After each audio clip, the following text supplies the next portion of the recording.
یک روز دیگر یک برادر سوال دادند که آیا همین کفتر حلال است؟ کفتر هم از جمله آن چیزی است که مردم ما تناول نمیکنند. البته حلال است، میتونین شما استفاده کنین کفتر را. کفتر یگان جای وبال ندارد، یگان جای گناه ندارد، لیکن فقط ذبح شرط است. چی در قمری، چی در گنجیش، چی در کفتر، اگر با دستون گردنی وای جدا کنین وای حرام است، او را خوردن نمیتونین. با دست یعنی گردنی او را کندن به غیر کارچه این حرام است. فقط میتونین که کفتر است، قمری است، گنجشک است، فقط به واسطه تیزی، یا تیزی سنگ باشد یا تیزی کارد باشد، خواه زن باشد خواه مرد باشد، در ذبح فرقی ندارد، ذبح کرده استفاده کنید، جایز است، درست است. و الا به دست خود اگر گردنی را کندین یقین دانین که وای دیگر چی است؟ حرام است، وای خوردن نمیتونین.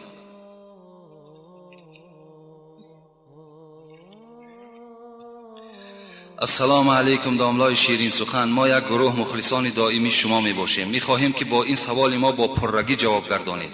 در مسجد محله ما جوانان زیاد ذکر خدا را به جا می آورند و در مسجد گپ دنیایی را بسیار می گویند.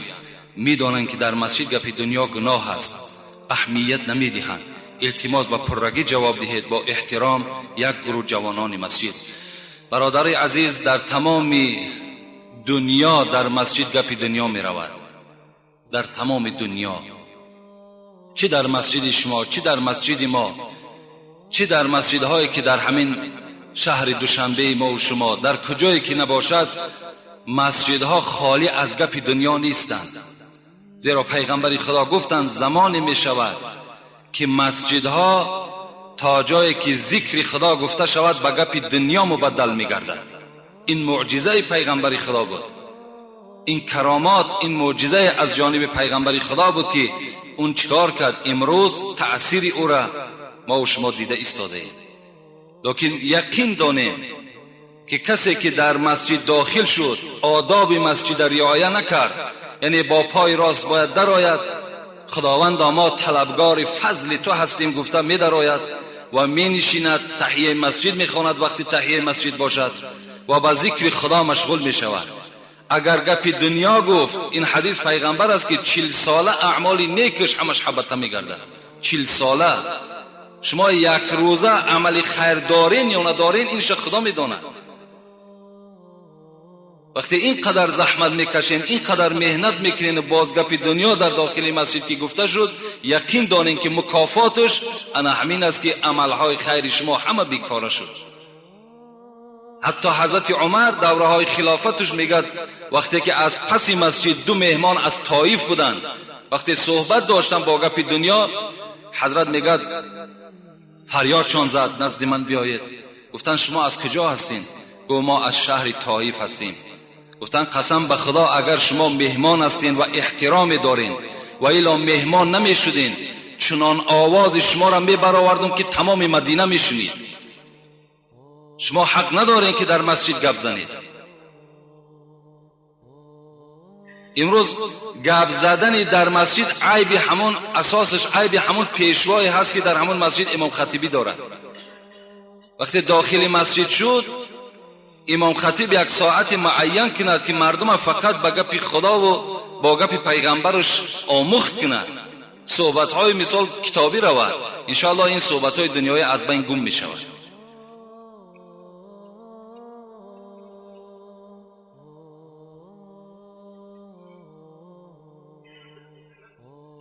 السلام علیکم داملای شیرین سخن. حکی حاجی مرزا، یک سؤال دارم. من نماز میخوانم، پدرم نمیماند، مرا چیکار کنم؟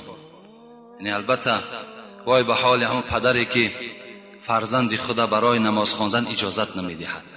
تمام مردم مسلمان تمنا دارد که فرزند اون نماز خوان شود، تا جایی که پدر خود اصلاح شده باشد، خود باید که در نماز باشد و باید خود پدر مسئول است که فرزندها را نماز خوان کند.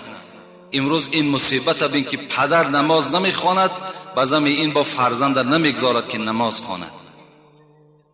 سوره مدثره اگر آیت‌های آخرش شما تلاوت کنین، خداوند میگفته است كل نفس بما كسبت رهينة إلا أصحاب اليمين في جنات يتساءلون عن المجرمين ما سلككم في سقر. بنده های نمازخوان وقتی که وارد جنت می شده است خدا می گوید، من مختصرا یک خلاصه شیره این آیت به شما می گویم، وقتی بنده های نمازخوان، بنده های جمعه خوان، بنده های خدا ترس وقتی که وارد جنت می شوند، یتساءلون عن المجرمین، از این پدر بینماز می پرسید از همون بچه نمازخوان، ما سلککم فی سقر، پدر چرا تو وارد دوزخ شدی؟ گناهکارها را می پرسیدند، جنتی ها با یکدیگر ملاقات می کردند، چرا تو وارد دوزخ شدی؟ آنها چی می گفتند؟ قالوا لم نکو من المصلین، ای وای به حال ما که ما از جمله بندگانی بودیم که در دنیا نماز نمی خواندیم. لم نکو من المصلین، ما از همون طایفه بودیم که در دنیا نامان مسلمان بود، بچه ما نماز میخواند، مادر ما نماز میخواند، لکن خودمان خدا زده بود و از این نماز دور بودیم. فکر میکردیم که بی نماز مسلمان است، لیکن امروز خداوند با سبب این بی نمازی ما را وارد دوزخ کرده است، دیگر از اینجا خلاصی برای ما نیست. رسول اکرم میگوید لا سهم فی الاسلام لمن لا صلاة له، این حدیث طبرانی است. حضرت گفته است که همین آدم بی نماز هیچ قدر در اسلام ندارد. لا سهم فی الاسلام، بی قدرترین، پلیدترین، افلاسترین بنده در روی دنیا کسی است که لا صلاة له، کسی از نماز ندارد. گفتم پیغمبر العهد الذي بیننا و بینکم الصلاة فمن ترکها فقد کفر، این حدیث پیغمبری خداست. من عهدی که با شما کردم ای امتی مسلمان، پیغمبر میگوید همون عهد من، پیمان من با شما آن زمانی هست، آن زمان من پیغمبری شما هستم، آن زمان شما امتی من هستید که در بینتان نماز داشته باشید. فمن ترکها فقد کفر، کسی که نماز ترک کرد، گفت پیغمبر عهد و پیمان برید و اسلام ندارد و مسلمان نیست. این حدیث پیغمبر شماست. در باب تاریک الصلاة در کتاب مکاشفة القلوب امام غزالی وارد شده است. شیطان که رانده گشت به جز یک خطا نکرد.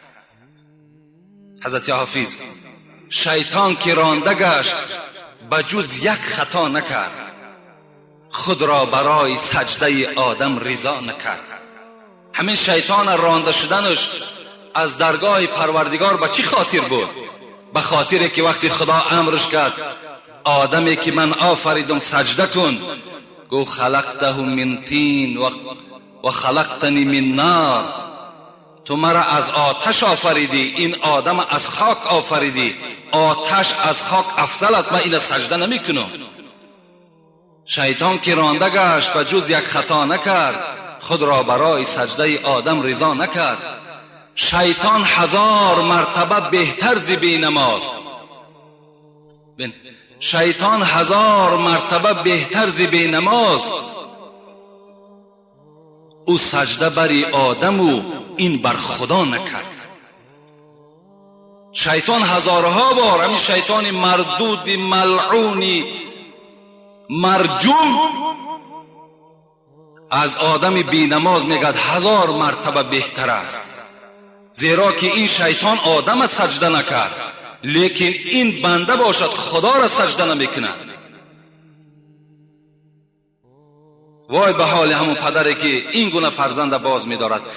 من برای شما توصیه میتونم همه فرزند الله طاعت لمخلوق فی معصیت الخالق، این حدیث پیغمبرتون است. پدر و مادر را گوش نکنین در حالتی که شما را به گناه اگر دعوت کنن، وقتی شما را از کاری ثواب میخوان که باز دارن، شما اونها را اطاعت نکنین. گفت از پیغمبر شما نه عاق میشین نه گناهگار میشین، بلکه ثواب میگیرین. السلام علیکم داملای عزیز و گرامی. آیا پادشاه را دشنام دادن گناه است؟ البته آدم ابله پادشاه را دشنام میدهد. پادشاه را دشنام دادن این غیرت ما و شما را نشان نمیدهد. اگر عقیده مرا فهمیدنی باشین، اگر فهم مرا در همین مسئله فهمیدنی باشین، من به شما توصیه میدم که مثل پیغمبرتون رفتار کنین که در حق دحیه کلبی دعا میکرد. شما دعا کنین که خدای مهربان پادشاه ما را عدلش زیاد بگرداند. خداوند این پادشاه ما را تمام عملهای خیرش چیکار کنه؟ برآورده بگرداند. بالای رعیتش خداوند نگاهش بدارد. این است وظیفه هر کدام ما و شما. پادشاه را دشنام دادن این گناه است، البته گناه است. چی جای ثواب دارد؟ علل خصوص همین پادشاهی که امروز بالای سر ما و شماست. این جهادی که این پادشاه ما و شما کرده است، چی در قزاقستان، چی در مالزیا، چی در امریکا، که اسلام را شما با تروریسم ارارش نکنین گفتند. این سخن یگان شیخ عرب نگو، بلکه پادشاه ما و شما گفت. آبادانی هایی که از دست پادشاه ما و شماست، همه ایرا شما میبینید. جای ایرا بیان کردن نیست، چه از کشادن مکتب ها، چه از کشانیدن بیمارخانه ها، چه از دیگر عمارت هایی که الحال در اطراف ما و شما رفته ایستاده است. باید که با قدر نیکی البته این پادشاهی که امروز بالای ما و شماست، همه ما و شما برسیم. در حقش دائم باید دعای خیر کنیم. همین آبادی که الحال در مسجد است، همین توده مردمی که جمع بشود، همش البته اگرچه فضل خداست اول و آخر، لیکن برکات این ایشان هم هست.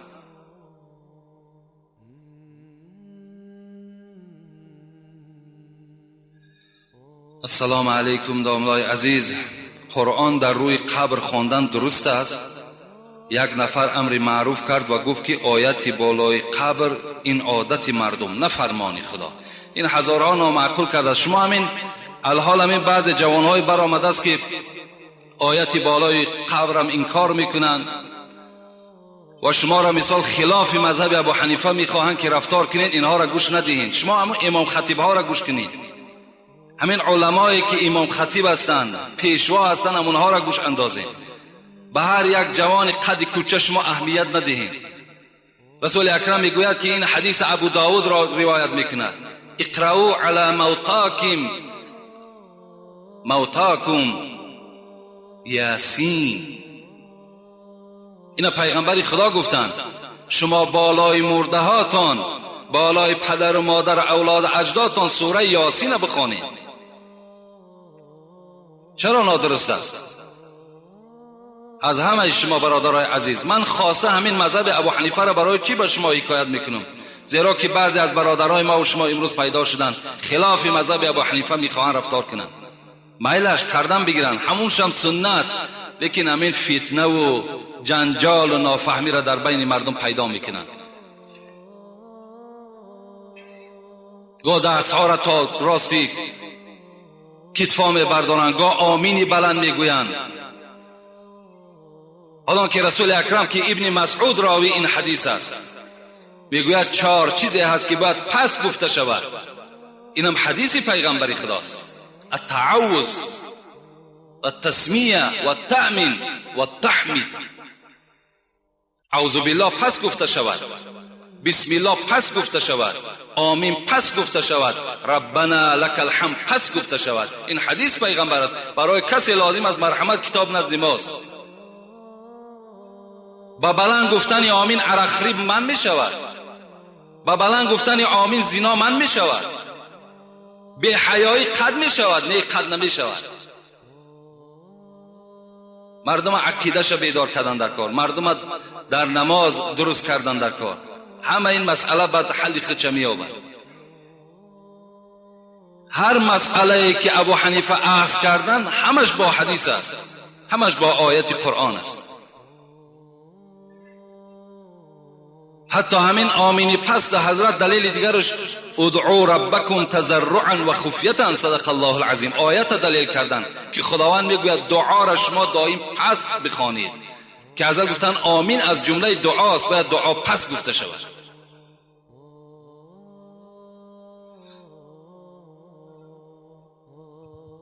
این حدیث احمد، ابو داود، حاکم و حدیث حسن است. من چیشم نویساندم همون اقرأوا علی موتاکم یاسین، بر مرده هاتان شما سوره یاسین خوانیم بالای قبرشون. اینا هم احمد روایت کردن، هم ابو داود روایت کردن، هم حاکم روایت کردن، هم حنان هم روایت این حدیث کردگن و حدیث حسن است اگر اهل حدیث فهم باشه.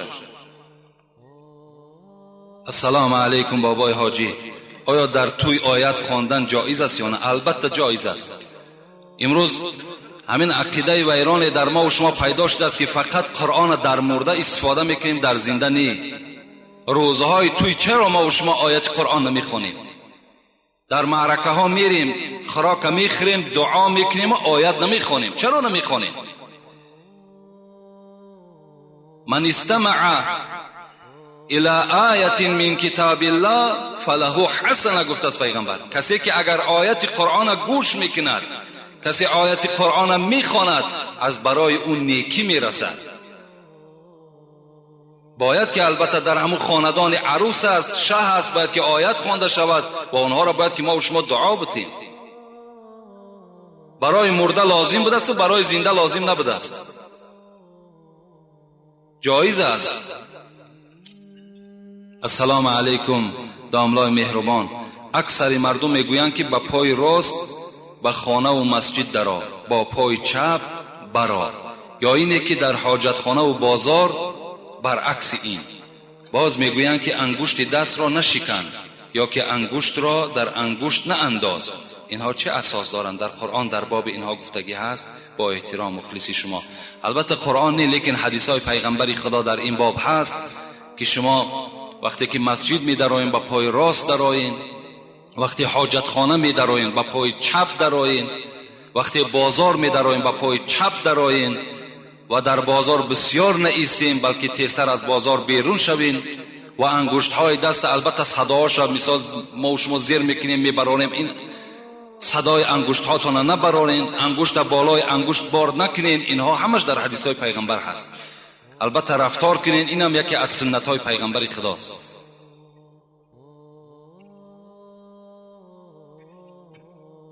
السلام علیکم داملای شیرین سخن، من از شما خواهش میکنم که با سوال من جواب دهید. ما یک روز در همین مسجد شما نماز عصر را میخواندیم. یک شخص ما را گفت که تو این اشاره سبابه را مکن که این گناه است. آیا این گناه است؟ التماس با سوال ما جواب دهید. البته علامت سبابه گناه نیست. چرا گناه است؟ علامت سبابه این سنت پیغمبر است که وقتی شما در التحیات خواندن همان انگشت سبابه را میبردارین، این سنت پیغمبر خداست. شما ثواب میگیرین، گناهگار نمیشین.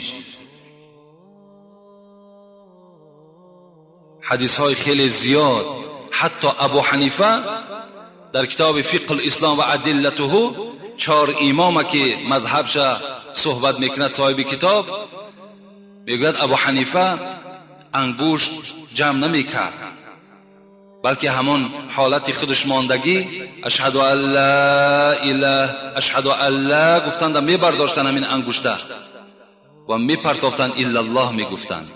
خود ابو حنیفه میکردن. این در کتاب همون فقه الاسلام و ادلته موجود است. کردنش ثواب، کردنش سنت است. انجام دهین، این گناه نیست. السلام علیکم داملای عزیز، درود و رحمت با شما. من 2 سوال دارم. یا ایتها النفس المطمئنه ارجعی الى ربک راضیه مرضیه فادخلی فی عبادی وادخلی فی الجنه. چی معنا دارد؟ این از آیت فجر هست.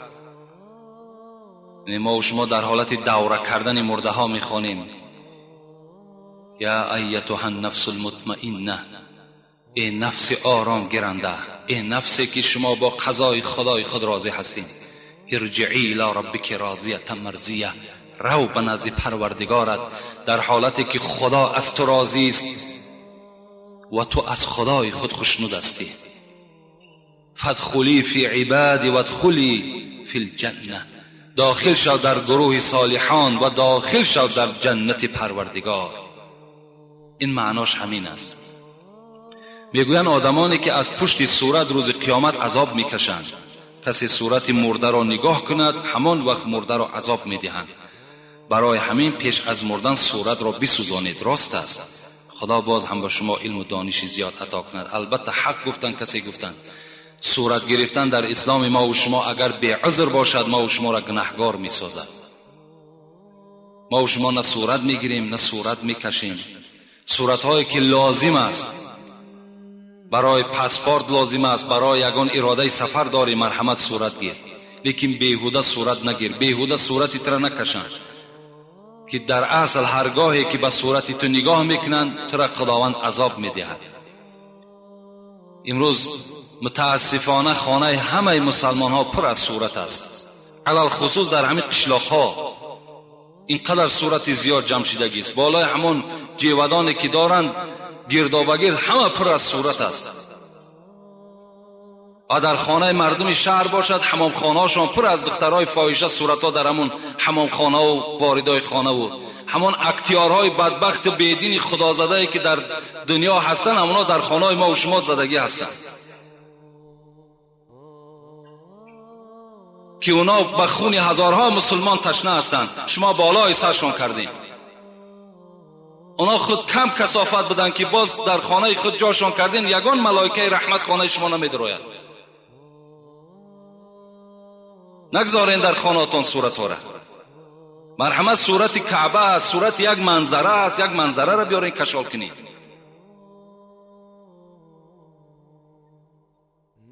السلام علیکم بابای حاجی، سوال مرا جواب دهید. من پدر و مادر را پرسیدم که در بازار کار کنم، گفتا که در خانه کار می باشد. من گپی پدر و مادر رو نگرفته ناپرسیده به قرغن رفتم. یک ماه پس برگشتم. این عیب من یا عیب پدر و مادر؟ جواب این سوال را دهید. البته برادر عزیز، رضاگی پدر و مادر در همه سفر برای شما ضرور است. حتی که دوره های پیغمبر خدا که چقدر جهاد ذلول بود، وقتی می آمدن جوان ها که پیغمبر خدا را می گفتن که ما با جهاد همراه تو می رویم، رسول اکرم چی می گفتن؟ می گفتن پدر و مادر داری؟ می گفتن بله. می گفت خدمت پدر و مادر را انجام ده، خود جهاد در راه خداست. یا از پدر و مادر پرسیدی؟ این سوال ها را پیغمبر ما و شما از همان جوان ها و از همان امت خود می کرد. از این خاطر هر جایی که شما می روید اگر بخواهید که برکت در باید که پدر و مادر از شما راضی باشد. پدر و مادر از شما راضی باشد. رضاگی پدر و مادر این رضاگی خدای شماست. بسیار خوب می شود که شما پدر و مادر را در همه مسئله ها از آنها چیکار کنین؟ سوال کنین و راضیگی آنها را طلب کنین. السلام علیکم و رحمت الله و برکاته. داملای شیرین سخن، درباره رباعیات های عالمگیر عمر خیام به ما جواب پره می داده. این رباعی چنین است: گر باده خوری تو با خیرتمندان خور، یا با صنمی لاله رخی خندان خور. بسیار مخور ویرد مکن فاش بساز، اندک خور و کم کم خور و پنهان خور. در این رباعی باده، می، شراب با کدام معنا شاعر گفته است؟ از نام مخلصی اشدی شما. اصطلاحاتی است مر ابدال را که از آن نبود خبر غفال را. عارفان ما و شما میگد که همین ابدالای ما، ابدال گفته همون اولیاهایی که تخمین 70 نفر هستند، همونها در اصطلاحات خود، یعنی در استفاده کردن شعر خود، می، باده، جام، پیمانه، سبو استفاده میکنند. لیکن شما غفالا، شما غافل ها از معنای اون درک ندارین که اون چی میخواهند در شعر خود. خب حضرت مثنوی باشد، صاحب مثنوی حضرت جلال الدین رومی یک روایت میارد که ان لله شرابا اعده للاولیاء اذا شربوا سکروا و اذا سکروا طابوا. پیغمبر از نام پیغمبر ما و شما رو یاد میکنه که از برای خداوند شراب هست. وقتی که همون و همین شراب را برای اولیاهای خود آماده کرده است. وقتی همین اولیاها که شراب خوردن مست می شوند، وقتی که مست شدن در حالت مستی رجوع به سوی خدا میکنند، همون شراب می نوشند. این شرابی که آدمها را مست میکند، پلید میکند، افلاس میکند، این شراب نیست. حضرت حافظ میگوید المنت لله که دری میکده باز است، زان رو که مرا بر در او روی نیاز است. خمها همه در جوش و خروشند ز مستی، آن می که در آنجاست حقیقت نه مجاز است. از وی همه مستی و غرور است و تکبر، و از ما همه بیچارگی و عجز نیاز است. این شراب، این می که ما استفاده میکنیم، این بیچارگی است، میگه عاجزی ماست. اون می که مجازی است، اون می که در خمها می جوشد، از وی همه مستی و غرور است و تکبر. اون می هست که آدم تکبر می سازد، مغرور می سازد، پلید می سازد. این می ما اون می نیست. گفتن حضرت.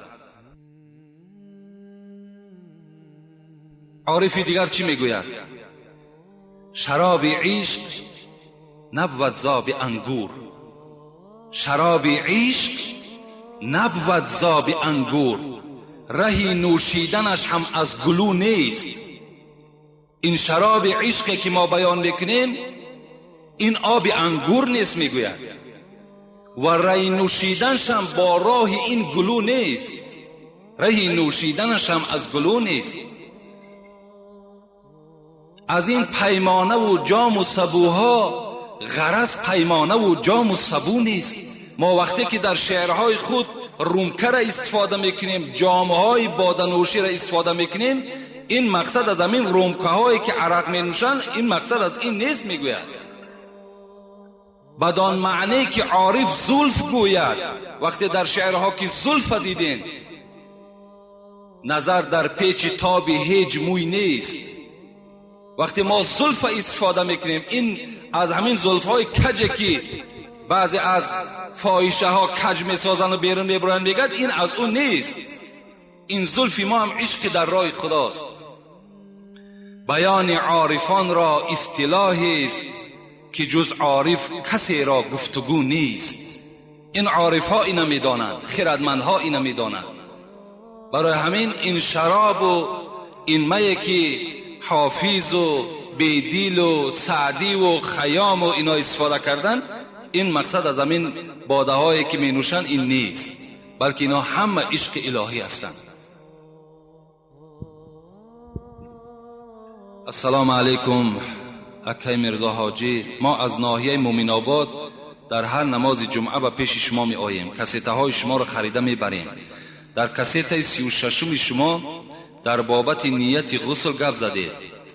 دانید یا ندانید فرق ندارد. همین را به ما ساده کرده فهمانید که مردم ما اعتقادشان گشت. مخلصان شما از مومن آباد با یک مسئله عادیه که اگر اعتقادشان گشته باشد، در غسل جنابت 3 فرض است: غسل فم، انف و کل البدن. در غسل جنابت 3 فرض است: شستن دهان، آب گرفتن بینی و تمام بدن را تر ساختن. این فرض است. کدام ما و شما همین 3 عمل انجام دادیم، ما و شما از غسل جنابت خالی شدیم. ما دیگر در جنابت نیستیم. و سنت همین غسل جنابت چی است؟ بینه نیت در حتی سنت هم نیست. نیت گفته همون، اگر مقصد این برادرها خواندن همون دعای نویت ان اغتسل غسلا من جنابتی رفع، من نمیدونمش باور کنین. اگر همین باشد این لازم نیست، این لازم نیست. تماما این شما اذیت نکنین، حاجت به اذیت کردنش نیست. هیچ فرمایش، نه فرض نه سنت نه مستحب، در هیچ امر نیست. خلاص ممکن خیلی همون ملاهای همجا مختصر خان باشن، فرضا و سنت های همین غسل تماشا کنید، در هیچ کدام همون همین نیت آوردگی نیست.